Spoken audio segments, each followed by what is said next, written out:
Meus queridos irmãos, minhas irmãs, na semana passada vocês lembram que nós estávamos meditando esse capítulo 9 do Evangelho segundo Lucas. E era aquela cena muito intrigante e ao mesmo tempo confortante para nós. Jesus ia para um lugar retirado rezar, e depois de rezar, Jesus quis medir a sua popularidade. O que estão dizendo aí fora de mim? As respostas vieram, de um modo geral, desencontradas, mas Pedro professa a fé. Tu és o Cristo de Deus. E Jesus repreende e diz: não digam a ninguém. Vão, me sigam. Só que se quiserem me seguir, vocês vão ter que tomar a cruz, renunciar a si mesmo todos os dias e seguir-me. Pois quem quiser salvar sua vida vai perdê-la, e quem quiser ganhá-la por causa de mim deve perder essa vida, ou seja, fazer a minha vontade. A liturgia pula um trecho desse capítulo 9 de Lucas, porque ele vai ser lido no dia 6 de agosto, nas festas da Transfiguração do Senhor. Mas hoje, depois desse pulo, continua no mesmo capítulo 9. Só que hoje o texto nos diz que Jesus estava no tempo de ser levado para o céu. Estava no tempo de nos redimir, de nos salvar. Ele já tinha medido a sua popularidade, já tinha recebido as respostas do povo, a resposta dos apóstolos, já tinha mostrado para eles como deveriam segui-lo, e agora nosso Senhor vai a Jerusalém. Ele vai subir a Jerusalém, para quê? Para ser crucificado. Ele toma a firme decisão, é assim que Lucas nos diz. O Senhor tomou a firme decisão de ir a Jerusalém. Ele sabia que era em Jerusalém que ele deveria morrer, que era em Jerusalém que ele deveria ressuscitar. Ao longo da vida pública de Jesus, ele sobe a Jerusalém em 3 momentos. 3 vezes ele sobe solenemente a Jerusalém. Uma vez quase desconhecido, outra vez ali sendo um fenômeno, e na 3ª vez sendo rechaçado pelas pessoas. Ele vai a Jerusalém. Só que antes de chegar a Jerusalém, ele para na Samaria, na terra dos samaritanos. É bem sabido por todos nós que os judeus não se davam com os samaritanos. E porque os judeus bateram tanto nos samaritanos, agora os samaritanos não queriam conversa com os judeus. Por que, padre, não se davam bem? Porque os judeus diziam que os samaritanos eram prostituídos na fé. Não viviam a fé com dignidade. Era samaritano, já era taxado de alguém que tinha fé bagunçada. Os samaritanos, por serem hostilizados pelos judeus, agora se defendiam revidando contra os judeus. Se eles nos tratam mal, vamos tratá-los mal também. Tanto é assim que, quando os judeus veem Jesus conversando com a samaritana, se escandaliza. E quando Jesus pede a beber, pede água, a samaritana ali acha aquilo um absurdo. Como é que ele pede de beber a mim, que sou samaritana? E em outro momento, Jesus, ao contar uma parábola, conta justamente a parábola extraordinária de um bom samaritano, porque eles não prestavam na cabeça dos judeus. Só que aqui Jesus manda os apóstolos prepararem um lugar na Samaria. Vão lá, preparem um lugar. Eu quero descansar. Só que os judeus, ou melhor, os samaritanos, não aceitaram Jesus. Aqui não. Na nossa terra, ele não descansa. Ele está indo para Jerusalém. Aqui não. Olhem que Tiago, aqui Tiago, primo do Senhor, parente do Senhor, e João, querem revidar. Senhor, queres que mande descer fogo do céu e acabe com essa raça? E Jesus diz não. Repreende-os. Chama atenção. Por quê? Aqui, minha gente, ao fazer uma interpretação alegórica do texto espiritual, nós vemos que para aceitar Jesus tem que ser na liberdade. Se aceita Jesus livremente, não pode o homem de modo algum ser obrigado a receber Jesus. A recepção tem que ser livre. O serviço a Deus deve ser livre. Ninguém deve servir a Deus obrigado. Ninguém deve receber Jesus obrigado. Deve servi-lo, deve recebê-lo na liberdade. E essa liberdade que é preciosa. E é justamente sobre essa liberdade, esse livre-arbítrio que a teologia assim nos coloca, que a liturgia hoje vai versar. O homem é livre para trilhar o seu caminho. Só que diante do homem se apresentam todos os dias dois caminhos. Um caminho que leva o homem ao céu, um caminho que leva o homem à morte. Isso aqui é descrito no catecismo mais antigo da igreja, um documentozinho pequenininho, chamado Didaqué, o primeiro catecismo da Igreja Católica, lá do século I, no máximo início do século II. E a Didaqué diz assim: diante do homem todos os dias se apresentam dois caminhos. Um caminho que leva o homem à vida, um caminho que leva o homem à morte. O caminho do céu, o caminho do inferno. E ali vai elencando o que é que leva o homem ao céu, o que é que leva o homem ao inferno. O serviço a Deus, ele tem que ser livre.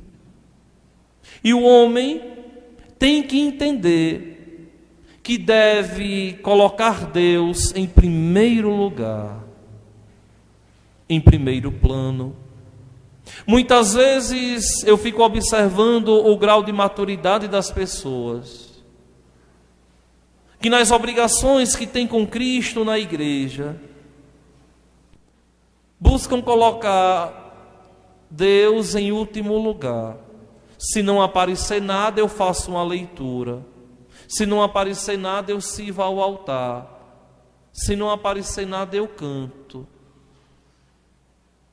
Ou distribuo a comunhão, ou vou à missa. Não. O compromisso primeiro é com o Senhor, o bom Deus. Não venham me dizer que vocês amam a Deus, se Deus sempre é a última opção na vida de vocês. É mentira dizer que ama a Deus e troca a Deus por qualquer coisa. Olhem que aqui Jesus vai caminhando rumo a Jerusalém. Ele caminha. No meio do caminho, alguém na estrada diz a Jesus: eu te seguirei para onde quer que fores, Senhor. Minha gente, olha, tem pessoas que quando encontram com Cristo são entusiasmadas mesmo assim. Tem um entusiasmo danado. Se pudessem, faziam tudo na igreja. Mas o tempo vai passando e essa euforia também vai passando. Dar um sim a Deus é fácil. Permanecer no serviço e no amor de Deus não é para qualquer um.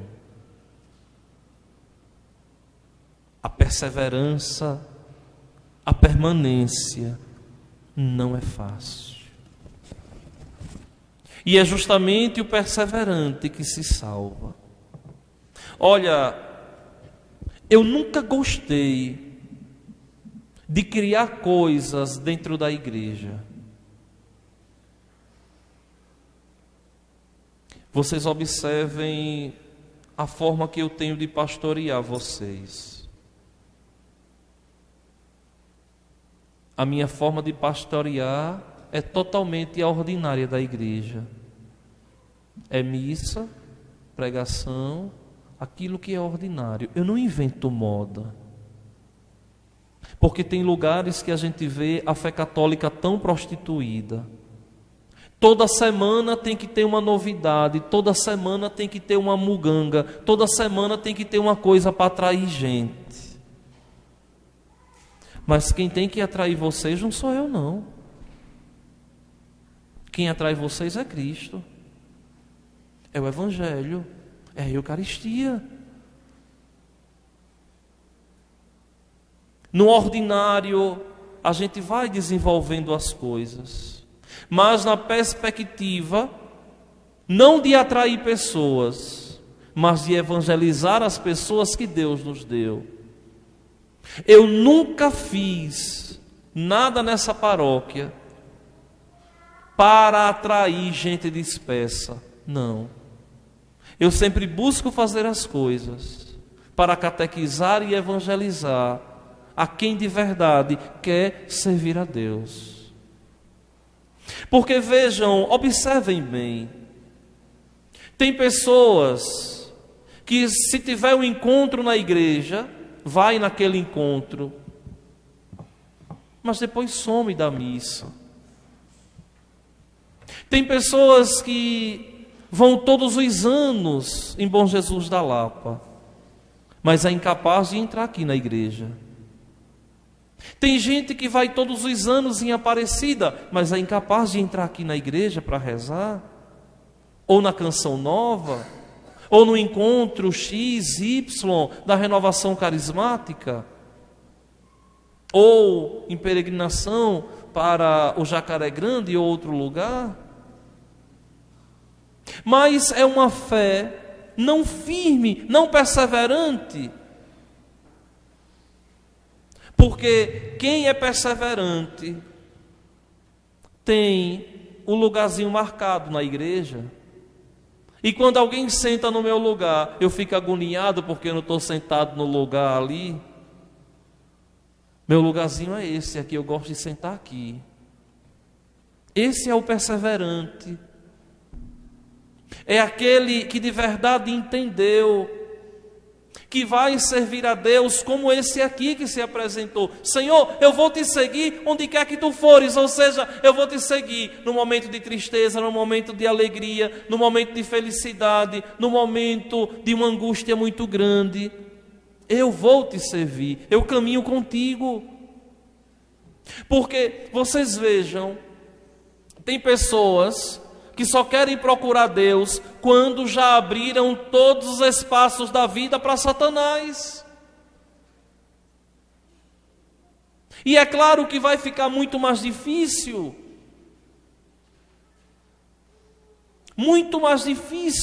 de consertar uma vida onde Satanás já ocupou praticamente todos os espaços.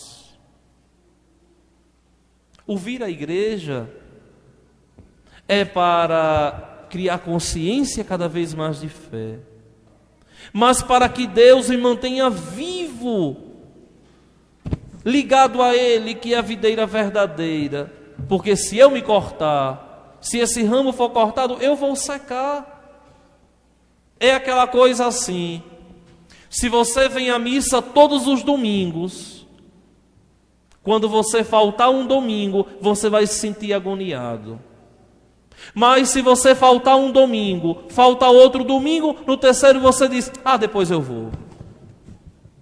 Observem que é assim.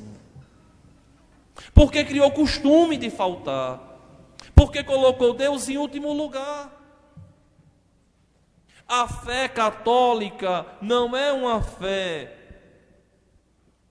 que traz novidade, não. A novidade é Jesus. Olha, eu vou dizer uma coisa a vocês. Eu acompanho muitas vezes tantas coisas, mundo afora, paróquias, tanta coisa eu vou acompanhando. Mas tem hora que eu vejo cada muganga dentro da igreja católica que eu digo assim: meu Deus, está parecendo um culto protestante. Esse aí não entendeu nada de fé católica. Por quê, padre? Porque, minha gente, o essencial da nossa vida é Jesus Cristo. Essa relação íntima, pessoal, intransferível que nós temos com Jesus, que dá o norte das nossas vidas. Ou algumas coisas estranhas, como eu já vi, missa para abençoar carteira de identidade. Que doidice, abençoa a pessoa. Ou quando chega alguém assim: padre, abençoe aqui a chave do meu carro. Eu digo: abençoo, não, abençoo o seu carro. A chave adianta o quê? Nada. Então, nós temos que entender o que é de verdade a fé católica, a fé cristã, que é uma fé vivida do encontro com uma pessoa que está viva, reinante, que nos conduz. Minha gente, vejam bem,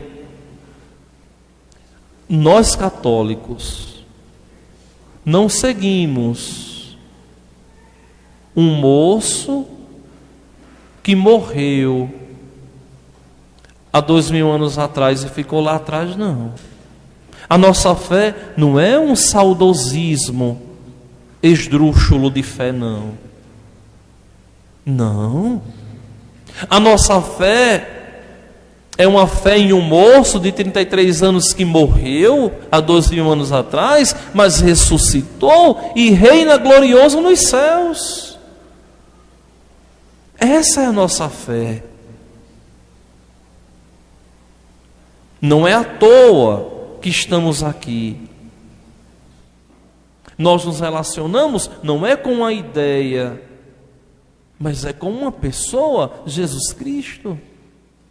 Senhor, eu te seguirei para onde quer que fores.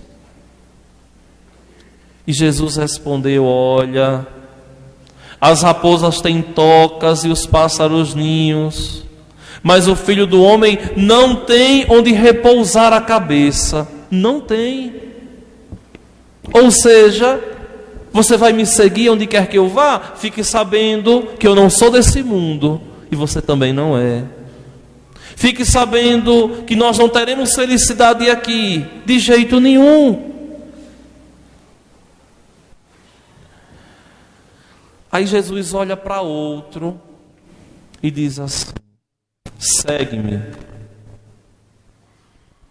Eu acho tão engraçado a forma que Jesus convida as pessoas. Jesus não vai arrodeando, como a gente comumente fala, não. Ele é direto: segue-me. E a resposta tem que ser também direta, como Mateus levantou e foi embora atrás dele. Olhem aqui a desculpa desse. Deixa-me primeiro enterrar meu pai. Jesus disse: deixa que os mortos enterrem os seus mortos, mas tu vai anunciar o reino de Deus. Quem não quer seguir a Jesus, encontra o tempo todo desculpas. O tempo todo coloca desculpa. A missa demora. Eu não gosto desse coordenador. Eu não gosto do padre. A missa é longa. Eu trabalho a semana toda, domingo vou descansar. Eu vou sair. Quando eu ficar mais velho, eu trabalho. Eu sigo a Jesus.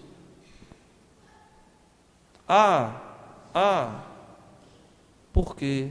Porque não quer servir a Deus.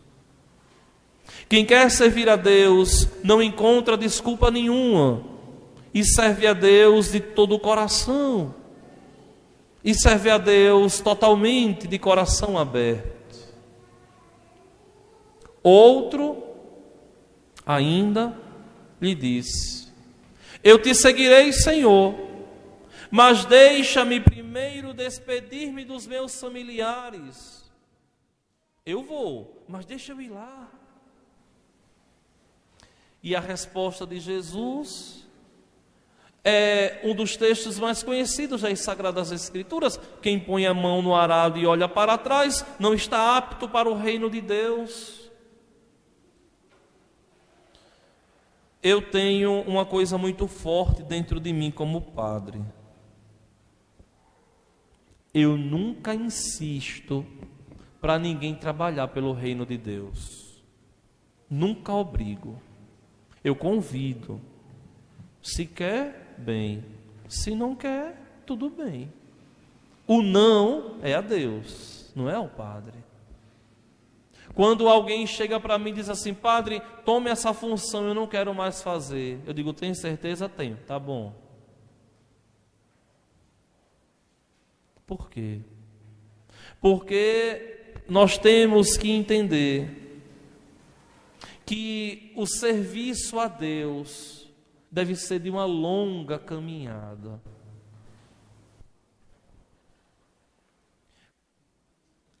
Quando Deus chama alguém para algum serviço na igreja, muito mais do que a pessoa ter dignidade, é para salvar a pessoa. Por exemplo, quando Jesus chama um vocacionado para ser padre, não é porque aquele jovem é o melhor, com certeza é um dos piores, que Jesus quer trabalhar para que seja dele. Um que Jesus chama nunca é porque é o melhor, mas sempre é para salvar a pessoa. Salvar para que a pessoa viva na proximidade com Deus. Agora, vocês parem e pensem um pouquinho, assim comigo. Nós que caminhamos na igreja, participamos das pastorais, dos movimentos, rezamos tanto. Passamos na vida por tanta dificuldade. Tem hora que a gente olha assim: meu Deus, por que eu estou passando por tudo isso? Imaginem quem caminha distante de Deus. Porque viver não é fácil, é difícil. Na semana que vem, nós teríamos a continuação do Evangelho. Porém, porque o dia 29 de junho não é feriado no Brasil, a igreja coloca a solenidade de São Pedro e São Paulo no domingo seguinte. Então, próximo domingo, a igreja celebra São Pedro e São Paulo. Mas o evangelho vai ser o de Pedro e Paulo da solenidade, só que eu queria fazer uma referência a esse evangelho para que daqui a 15 dias, quando a gente volte para o tempo comum de novo, a gente não perca o fio da meada. Olha a continuação do texto. A messe é grande, Mas os trabalhadores são poucos. Lucas 10, capítulo 1. Lucas 10, capítulo 10, versículo 1. A messe é grande, mas os trabalhadores são poucos. Pedi, pois, ao dono da messe que mande trabalhadores para a colheita. Que colheita é essa? É a colheita do fim dos tempos, da nossa salvação. Nós estamos de verdade na seara, semeando o reino de Deus, para que o Senhor, o bom Deus, possa colher bons frutos. Eis que vos envio como cordeiro no meio de lobos. É claro que uma pessoa que não vai à igreja, que não tem fé, ela sempre vai falar mal da igreja, do evangelho de Deus, porque ela não entende, porque ela não tem a virtude da religião, porque ela não é uma convidada a participar do banquete da Eucaristia, porque não foi tocada por Deus, porque é um ímpio. É claro que um santo, alguém que leva a sério a fé, vai chocar um ímpio, um pecador, um à toa. É por isso que quem não vem à igreja acha uma besteira tão grande ir na igreja, porque ainda não aproveitou o amor de Deus. E isso não é distante não, viu? Dentro das nossas próprias casas nós encontramos pessoas assim, que muitas vezes fica até com raiva.